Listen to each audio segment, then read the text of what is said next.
You're listening to Protect It All, where Aaron Crow expands the conversation beyond just OT, delving into the interconnected worlds of IT and OT cybersecurity. Get ready for essential strategies and insights. Here's your host, Aaron Crow. Hey, thank you for joining me. This episode, I want to dive into cybersecurity for small and medium-sized businesses. And before I do that, I just want to say today I'm recording this on Sunday, November 10th, which happens to be Veterans Day weekend. But also today specifically is the birthday of the Marine Corps. So want to do a shout out to all my veteran friends and all those who served. Thank you very much. I appreciate your service, all that you stood up to, stepping up and taking that call. So thank you very much. With that said, want to dive into, like I said, cybersecurity for small business. In this episode, I'm going to dive into specific cyber challenges faced by small and medium-sized enterprises. Unlike large companies, those small, medium-sized companies, they many times operate with limited budgets and resources, which really makes them a target for cyber criminals, not because they are a small company, but because they don't have the resources and the skill set to really protect their environment. By the end of the episode, the goal is to gain a deeper understanding of the steps you can take to improve your cyber posture without breaking the bank, because you don't have to have, huge budgets, and teams of people to do, simple basic things that can really, drastically improve your cyber posture. So with that said, let's dive in. Why businesses are prime targets for cyber attacks. Statistics set the scene. According to Verizon, data breach investigations report over 43% of cyber attacks target small business. The National Cybersecurity Alliance found that 60% of small businesses that suffer a cyber attack will go out of business within 6 months. That statistic is huge, right? You cannot afford to have a cyber attack in these small and medium-sized businesses. They'll literally put you under. I did an assessment not too long ago of when we say small, we don't mean, it's just not the size of Amazon, right? So I did an assessment on a company, a manufacturing facility, and it doesn't matter what they manufacture, but they're in their first year of this company. Now it's a pretty good sized company, hundreds of employees and a big factory and multiple millions of dollars of revenue. And if they had a cyber event, they would absolutely close office, right? They can't sustain it. They're still in that process. They are profitable, but I guarantee you, if they were impacted more than, very limited, if they were a day or two or definitely a week or more of without production and revenue, they would close shop. They wouldn't be able to continue. So that's why it's so important in these small and medium-sized businesses that you do have some kind of focus on it. Again, you don't have to have the same budget, but it needs to be, you can't just say, hey, I'll do that later. We see that there was an article here recently around, startups and how all these startups don't necessarily put budget towards cybersecurity. And it can be the detriment to that company. You can have a great product, but you get hit with cyber incident, ransomware, anything like that. And your great idea just went out the window because you can't sustain. So why are they vulnerable? Lack of dedicated security staff or budget, use of outdated systems and or software. I would add on to that even just, lack of integration and, maybe you're using the best stuff, Office 365 and GitHub and GitLab and all the different things. But if you don't know how to configure them and you're not an expert, there's things you can miss, and you can misconfigure something or just forget to lock something down. And that can be the door in. Not to mention a lot of these small businesses, people are bringing their own devices, and that's fine. But you have to know that's a risk and what to do about that, right? So if you are allowing those things, you've got to have other controls and mitigations around those things to make sure it limits the impact, backups and all that kind of stuff, right? So what's at stake is loss of customer trust, could be regulatory fines, significant downtime. We talked about the other one that could shut down. Even just a minor breach can impact production, the ability to sell your product, and not to mention that, if your customer PII type information gets out, that could be just a loss. That customer trust could go away. And it doesn't matter that you have a great product. There's many examples of products that are really good, that, get hit with ransomware, or, customer data gets stolen, and it doesn't matter. Customers don't trust you, and they'll go to an inferior product potentially that their information isn't going to get leaked. So call to action, really the importance of cybersecurity awareness, even for small businesses. I've heard it a lot that people think, oh, I'm too small. Nobody would target me. Why would a bad actor come after me? They don't care. Like they are literally looking at Shodan and places like that and just saying, can I get in? They don't care if it's, I can get 5,000 from you. I can get $10,000, whether it's ransomware. It doesn't matter, right? They will go after everyone. You don't have to be, it's not all nation state, North Korea and other countries that are going after you. A lot of times it's just, criminals going after money. So what are basic cybersecurity measures? I say this a lot, but it's not all technology and fancy and whiz bang and blinky lights. Many times it needs to start with just a cyber policy, right? Establishing basic cybersecurity policies, understanding, even if it's just a single page, like, hey, we're going to have dual factor authentication. We're going to use secure, complex passwords, and, we're going to, not put our customer data into ChatGPT, and any number of example, right? And then educate your employees on things, phishing activities, and, where can I download software from, and what information can I put where, and, really just having a policy and a procedure around those things. Where is it safe to store my data? Can I put it in my Dropbox? Is there a company location to have those things, right?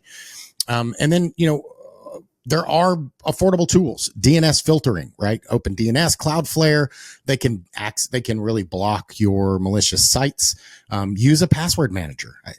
I tell people in your home, in your personal life, but also at work, right?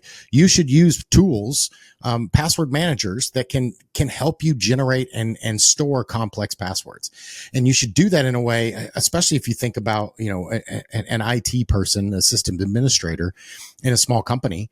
If that person gets hit by a bus, wins the lottery, whatever, if they leave and they have all the passwords, you're having to recover that, right? You're having to, assuming that they don't do a good transition, then you're struggling. You're trying to find the piece of paper or dive through their documentation, if there is any, to try to figure those things out. So again, that's not even a cyber incident. That's just good operational, running, right? Is understanding all those, right? And the other piece to this is also just knowing how your systems are critical, really mapping out all the systems that you have, whether you're a production company and you're building widgets, right? You're manufacturing things. Like you need to understand that process, but also the back office stuff, right? How is my payroll done? Like, how is my banking done? How is my, front office, my email, like all of those integrations? How do I do, remote access? Like all those things matter, and really understanding what those pieces are and which ones are critical to your business. There's pretty easy steps, with these that you can do to really, impact dual factor, two-factor authentication is definitely another one.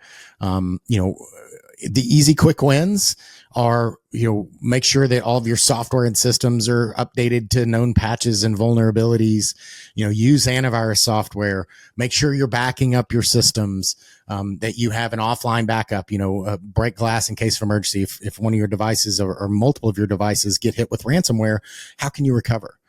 Do you have your proprietary information someplace, in a vault that you can get to if you need to? How long can you be down and still function?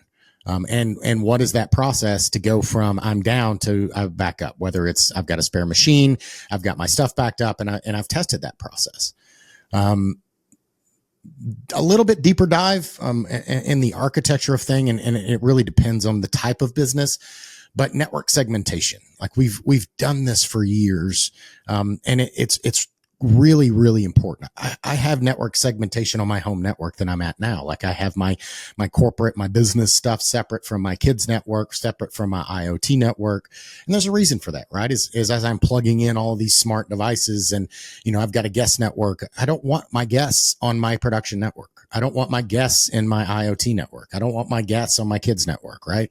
I want to have separate environments. It just maintains each of these environments. And if one environment gets impacted, if it's one big network, then everything can pivot. You can pivot from one device to the next. Whereas if I have network segmentation, yes, it's a little bit more complex, but that complexity also makes it more difficult for things to propagate through your environment, right? So really separating your business network into different segments, and understanding, again, it doesn't have to be, you don't have to have 50, and you don't have to have a whole bunch of really complex hardware. Again, my home network has it, right? And I'm using, simple home use products, that support that, right? And yes, it takes a little bit configuration, and maybe you don't have the in-house capability. It's vastly cheaper to fix this now, especially as you're growing for your small business. If you design it right in the beginning, it's really easy to expand it. Whereas it's harder down the road to redo everything, right? To go out and change configurations and really dive that down later is more difficult. Creating guest network for visitors and employees, right? That is crucial. Like you're going to have people that are coming from outside of your company and they're going to want internet access. Well, that, you can easily give them that, but you don't want to put them on your corporate network. You don't want them having access to your printers. You don't want them access to your file shares. You don't want them access to your, production line, whatever those things are. And then even beyond that, really segregating critical systems, financial data, even locking down if I have a share environment. Like I don't want my janitor having access to the accounting data, people's salary and customer information, right? If you run a small business or a small retail business, segmenting the network so your point of sale systems are isolated from your employee Wi-Fi, that's isolated from, your guest Wi-Fi, that prevents attacks like the Target breach. Again, the Target attack. Target's a big company, and they were breached, but it wasn't through their corporate enterprise front. It was from a vendor back door. So somebody had access to that Target network, and they hit that vendor that then got them into the Target network, and that's how they expanded, right? So a few changes to your network setup can greatly reduce potential impact to your cyber incident. It's not a matter of if. Cyber attacks are coming. It's really a matter of when. You're going to be impacted. The real question is how big is the impact? How quickly can you respond? How quickly can you recover? And honestly, like we said earlier, in small businesses, can you survive? It's literally that critical. Can you survive if you got hit with a cyber incident? Monitoring is the next piece. So once you've gotten all those base things, I've got some kind of policy and procedure. I've done some basic network segmentation. I'm not allowing guests onto my corporate network. I'm not, my employees are segmented. So, accounting and financials are separate from, engineering and, my sales force. Monitoring is kind of that next step. Importance of monitoring tools, utilizing tools, and I'm not going to list out tools, but there's an unlimited number of tools, both paid and open source, that you can monitor network activity. So speaking really quick on paid versus open source is great. There's a lot of free tools out there. And when I say free, I mean, you don't have to pay for a license. That said, they're not free. And what do I mean by that? Well, you have to spend a lot of time to implement, to architect, to stand up, to support, all that kind of stuff, right?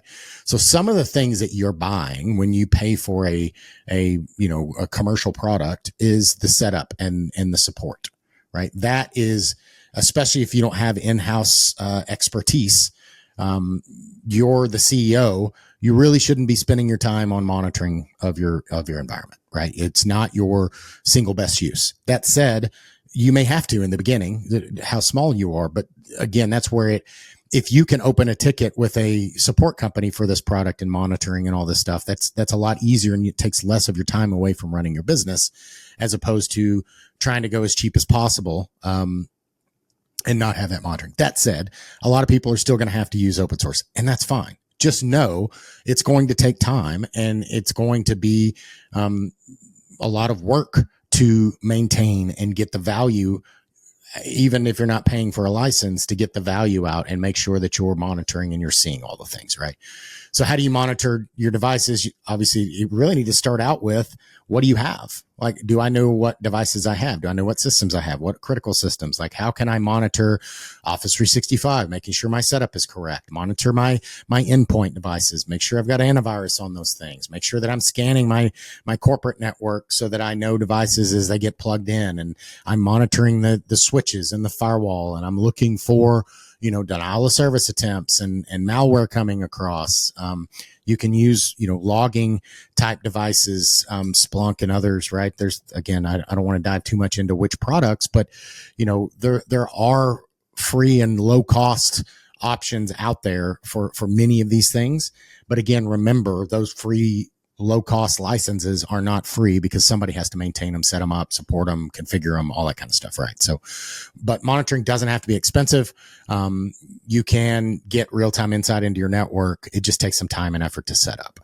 DNS filtering, that really helps with, as your devices are going out, if somebody's clicking on a phishing link, right? If you've got some of these things set up, even clicking on that link, it's going to block it from being able to go out. So, DNS filtering blocks malicious sites before they can infect devices, especially important for preventing phishing and malware attacks.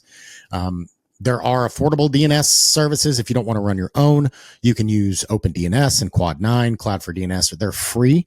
Or low cost options to implement. You can also do, Raspberry Pi has a Pi-hole, and there's a lot of things, again, that are not super expensive, but provide very, very big value.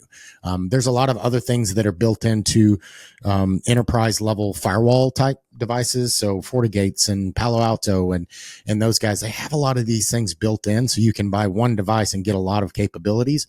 You've got the FortiSIM, and you've got, the AI threat data that's coming in these environments from Palo and FortiGate and all this stuff, right? And those things really get you that next level.